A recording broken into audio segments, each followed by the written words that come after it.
QR code itu sebenarnya adalah gambar yang berisi data binaire.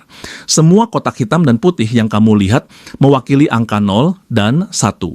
Di dalam satu QR code ada beberapa bagian penting. 3 kotak besar di pojok itu namanya finder pattern.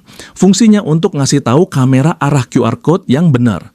Jadi mau kamu scan dalam kondisi miring, terbalik, atau dari sudut manapun, sistem tetap bisa ngenalin posisinya.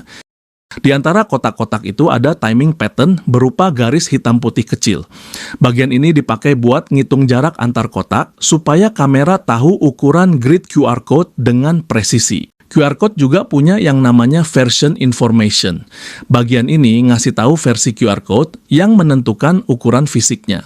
Informasi versi ini biasanya muncul di QR code berukuran besar, mulai dari versi 7 ke atas. Versi paling kecil yaitu versi 1, ukurannya 21 kali 21 kotak. Setiap naik satu versi, ukurannya akan nambah 4 kotak di tiap sisi.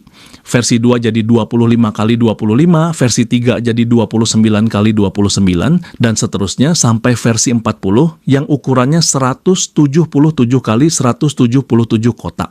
Semakin besar versinya, semakin banyak data yang bisa disimpan. Tapi konsekuensinya, QR code jadi makin rapat dan butuh pengambilan gambar yang lebih jelas untuk bisa dibaca dengan baik. Selain itu, ada juga format information. Bagian ini ngasih tahu tingkat error correction dan masking pattern yang dipakai.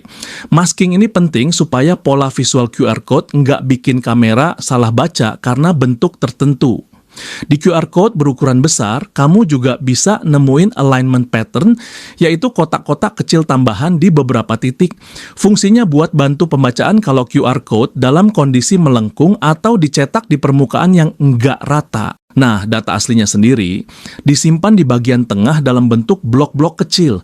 Isinya bisa berupa teks, link, kontak, wifi, lokasi, atau perintah lain yang sudah dikompres dan dikodekan. QR code juga punya sistem error correction. Artinya, sebagian data sengaja digandakan. Jadi walaupun QR code rusak atau ketutup sampai sekitar 30%, informasinya masih bisa direkonstruksi.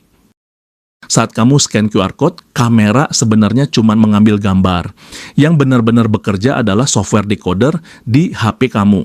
Software ini membaca struktur QR code, menentukan versinya, ukurannya, lalu menerjemahkan pola visualnya jadi data.